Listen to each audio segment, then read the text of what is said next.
Un document existe vraiment. C'est un rapport de Human Rights Watch, daté de juin 2004. Garde bien la date. 2 semaines après les faits, en mai 2004, à Bukavu, des soldats congolais exécutent des civils. Pas au hasard, des Banyamulenge, ciblés parce qu'ils sont Banyamulenge. Les rapports donnent les noms des lieux, des heures, des témoins. Et ils donnent aussi les noms du général qui commandait ces troupes-là, ces jours-là. Sauf qu'aujourd'hui, si tu tapes son nom sur YouTube, tu tombes sur autre chose. Tu tombes sur des hommages, les héros de Bukavu, l'homme qui a sauvé la ville, une légende vivante, disent certains sites. Alors, soit 2 histoires différentes parlent du même homme, soit une seule histoire a été racontée 2 fois. Une fois pour la légende, une fois pour les archives. Ce soir, on va essayer de tenir les 2 en même temps. Et je te préviens, tout de suite, à la fin, il restera des questions sans réponse. Ce général est mort en 2009 et une partie de son dossier est morte avec lui.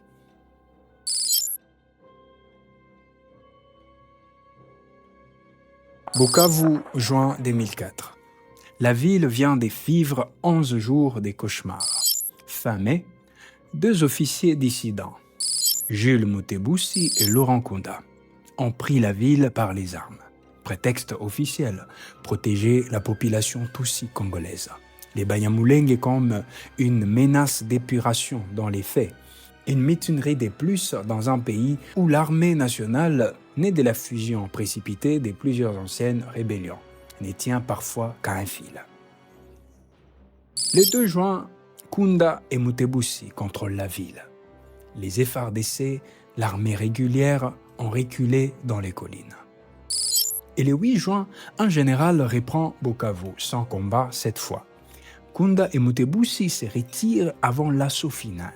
Le général, c'est Mbusa Mabe. Pour la population de Bukavu épuisée par 11 jours de peur, c'est un soulagement immédiat. 1 an plus tard, quand Kinshasa décide de les muter loin du Sud Kivu, la ville proteste. Certains y voient un piège pour l'écarter. C'est cette image-là qui a traversé les temps, celle d'un général aimé de sa ville. Ce qu'on ne raconte presque jamais, c'est ce qui s'est passé 11 jours plus tôt, sous son propre commandement à quelques rues de là. Avant Bukavu, il y a une carrière entière. Et elle raconte à elle seule un pan de l'histoire congolaise. Né en 1944 dans la province de la Mongala, il entre dans l'appareil militaire les plus durs du mobutisme, la sécurité rapprochée du président, l'ancêtre de ce qui deviendra la brigade spéciale présidentielle. C'est l'unité d'élite. C'est qu'on forme pour protéger les régimes et parfois pour les défendre contre son propre peuple. Sa biographie officielle, celle qu'on trouve encore en ligne aujourd'hui, est presque entièrement tournée vers les prestiges. Brevet parachutiste, école de criminologie en Belgique, commandement de l'école des commandos des Kotakoli, un CV des héros national. Mais il y a un trou dans ces CV, un trou d'une année précise, 1978. Janvier 1978, région des Bandoudu, un mouvement se réclamant de l'héritage des Pierre Moulélé. Les Moulélé ressuscités est écrasé par l'armée zaïroise à Idiofa. Sur ces points, il n'y a aucun doute. L'événement est documenté indépendamment par des chercheurs universitaires, par la presse internationale de l'époque. Les bilans varient selon les sources entre 500 et 2000 morts. Là où ça devient plus fragile, c'est les liens avec notre général. Un seul témoignage, publié sur un forum des mémoires collectives congolaises. Jamais regroupé ailleurs, affirme qu'il aurait participé activement à cette répression et que c'est elle qui lui aurait valu sa promotion au grade de major. Je dois être honnête avec toi. Je n'ai qu'une source pour ça, une seule. Aucune archive officielle, aucun deuxième témoin ne vient la confirmer. Alors je ne vais pas dire que c'est un fait établi. Ce que je peux te dire, c'est que ces témoignages existent. qu'il vient de quelqu'un qui prétend l'avoir connu à cette époque-là et qu'il comble un silence troublant. Sa biographie officielle ne mentionne jamais Idiofa, pas un mot.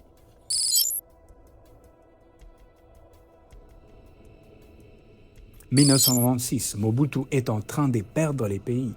Une rébellion venue de l'Est, l'AFDEL, portée par Laurent Désiré Kabila et soutenue par le Rwanda, avance vers Kinshasa presque sans rencontrer la résistance.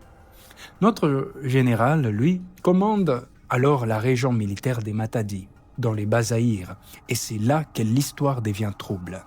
Les biographies disponibles racontent qu'il aurait fui la base militaire de Kitona en 1997, lors d'une attaque menée par les hommes de James Kabarebe, avant de se rallier à Kabila.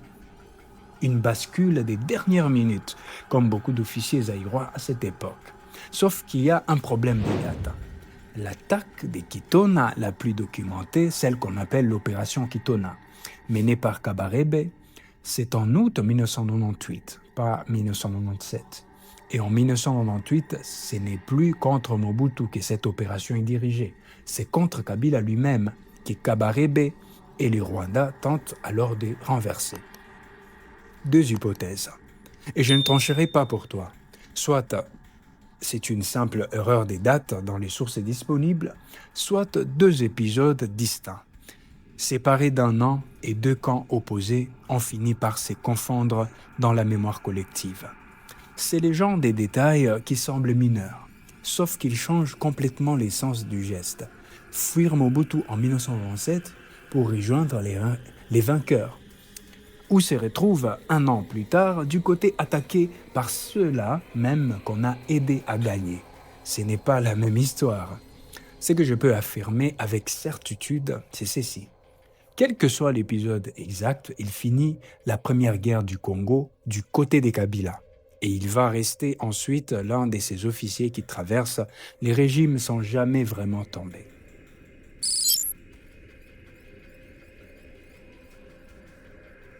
Revenons à Bukavu, mai 2004. C'est ici que les deux versions de l'histoire se séparent les plus nettement, les 27 et les 28 mai, alors que les combats font rage entre les FRDC de Mbuzamabe et les mutins de Mutebussi. Des soldats sous son commandement exécutent des civils Banyamulenge. Pas des combattants, des civils, ciblés parce qu'ils appartiennent à cette communauté, en représailles à la mort d'un de leurs. Human Rights Watch documente aussi des viols et des pillages commis par des différentes parties, y compris ses troupes. Les rapports Human Rights Watch vont plus loin. Deux témoins affirment que Mbuzamabe lui-même s'est rendu sur les lieux où étaient détenues les victimes, sur les lieux, pas ailleurs. Alors, est-ce qu'il a donné l'ordre? Est-ce qu'il a fermé les yeux? Est-ce qu'il a essayé de stopper les tueries et échoué? Là, honnêtement, l'enquête s'arrête. Human Rights Watch les dit noir sur blanc dans son rapport. Rien ne confirme qu'il ait tenté d'arrêter les exactions. Mais rien ne confirme non plus le contraire. Ce que les rapports établissent, c'est qu'il est en position de savoir ce qui s'est passé, en position de l'empêcher, en position de punir après coup, et qu'aucune de ces trois choses ne semble être produite. Et pendant ces temps, à quelques kilomètres des distances institutionnelles, un autre rapport se rédige, celui de la MONUSCO, la mission de l'ONU. Ces rapports-là saluent sa bonne volonté de protéger les civils et met en avant les transferts de plusieurs dizaines de familles Banyamulenge sous sa protection. Deux institutions, deux rapports, les mêmes hommes, la même semaine. L'un documente des crimes de guerre commis par ces hommes. L'autre salue son sens des responsabilités. Je ne vais pas prétendre savoir laquelle de deux dit toute la vérité. Je pense très honnêtement qu'aucune des deux ne l'a dit en entier.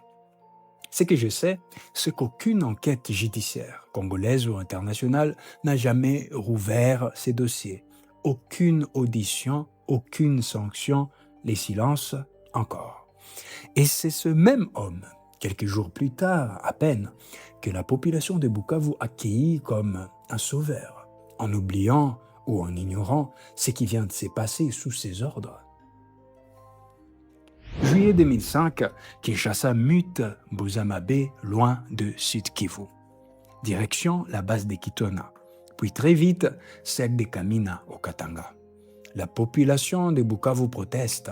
Certains observateurs y voient un moyen poli de l'écarter, d'éloigner un homme devenu à la fois trop populaire localement et trop encombrant politiquement.